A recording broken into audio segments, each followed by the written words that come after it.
नमस्कार अंग संग न्यूज़ के साथियों, आप सभी का स्वागत है। जैसा कि आप लोग देख सकते हैं कि हम जंतर मंतर पर लगातार कवरेज कर रहे हैं। यहाँ से लगातार हम आप तक वीडियो पहुँचाने का काम भी कर रहे हैं। अब देखने और समझने का विषय यह है कि आप सभी को पता होगा कि आज सुबह 7 साढ़े 7 बजे के आसपास इसी बीच इसी मध्य पुलिस आती है और जो माननीय सोनम वांगचुक सर थे उन्हें यहाँ से हटा दिया गया, यहाँ से ले जाया गया और डिटेल तरीके से उनके बारे में नहीं बताया जा रहा है। हालांकि पूछने पर बताया गया कि अस्पताल में रखा गया है, पुलिस की निगरानी में रखा गया है उनको।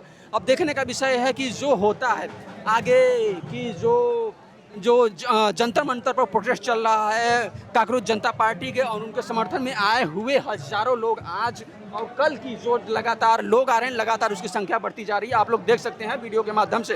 हालांकि लगातार हम कवरेज कर रहे हैं। अब यहाँ पर कुछ भाई लोग हैं लगातार हंगर स्ट्राइक पे बैठे हुए हैं और इनसे जानने का प्रयास करते हैं। इन्होंने अपने माथे पर कफन लिख रखा है और कई लोग यहाँ पर हैं, आप लोग आसानी से देख सकते हैं। कुछ लोग लेटे हुए हैं भाई लोग और कुछ लोग बैठे हुए हैं। तो आइए जो हम इनसे हम लोग जी हम लोग अन्न पानी कुछ नहीं ग्रहण करेंगे। अच्छा, हम तो इनसे आप डिटेल तरीके से बात करते हैं, आखिर इनका कफन का मतलब क्या है। आइए हम भैया से जानने का प्रयास करते हैं। भैया बता दीजिए आप थोड़ा सा अपने बारे में। पिछले कई दिनों से सोनम सर यहाँ पे हंगर स्ट्राइक पे बैठे हुए थे, बट सरकार ने उनकी बात नहीं सुनी।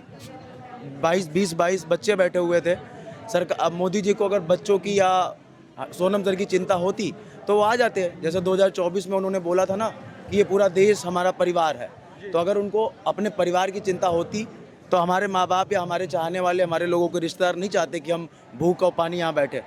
सरकार ने मुद्दों को तो भटकाया, यहाँ तक क्या हुआ। तो आज सोनम सर को जिस तरीके से पुलिस ने डिटेन किया, इतने दिन मतलब 20 दिनों से उन्होंने कोई खाना नहीं खाया था।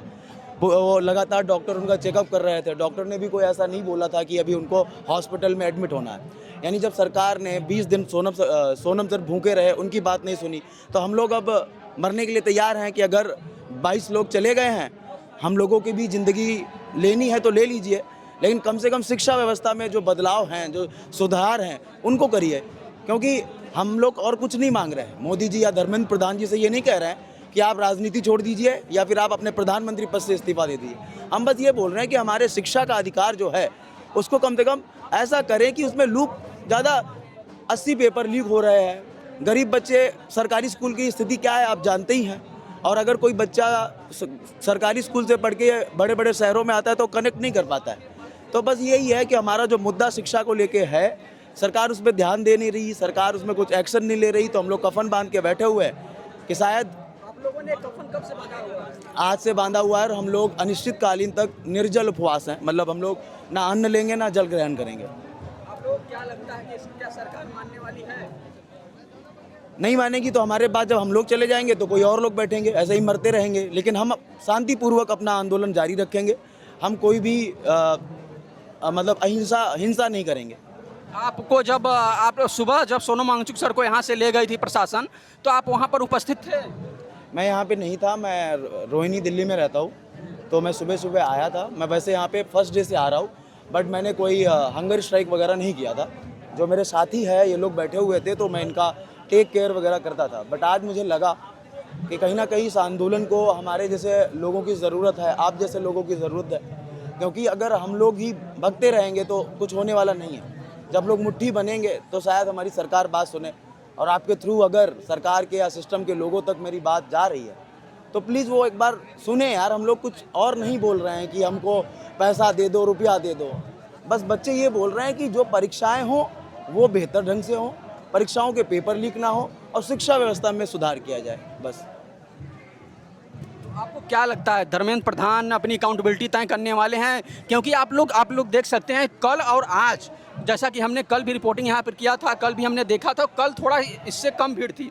लेकिन आज जिस तरीके से जब सोनम वांगचुक सर को यहाँ से ले जाएगा तो उसके बाद लगातार जन सैलाब उमड़ता हुआ आ रहा है। तो आपको क्या लगता है जन सैलाब और बढ़ने वाला है या फिर 1-2 दिन बाद माहौल ठंडा हो जाएगा? हम लोग राजनीतिक लोग तो हैं नहीं, तो हमको इतना पता नहीं है कि सोनम सर के जाने या आने से क्या फ़र्क पड़ेगा, कितने लोग भीड़ बढ़ेगी। हमारा मानना है कि यहाँ पर अगर 10 लोग भी हैं और अपना सही से मुद्दा रख रहे हैं, सरकार से सवाल पूछ रहे हैं, तो वो काफ़ी है। तो हमको इतना नहीं पता है कि सोनम सर के जाने से क्या प्रभाव पड़ेगा आंदोलन पर। क्योंकि ये तो काम है मोदी जी का। जो लोग राजनीतिक लोग हैं अपनी रैली में पैसे दे के लोगों को बुलाते हैं। आप यहाँ पे आ रहे हैं, शायद आप समझदार होंगे तो आपको इतने दिन में समझ में आया होगा यहाँ पे कोई ऐसा पैसे वाला लेके नहीं आया, तो वो तो मुझे नहीं पता है अगर सच बोलूँ। चलिए बहुत बहुत धन्यवाद, आपने हमें अपना टाइम दिया उसके लिए बहुत बहुत धन्यवाद।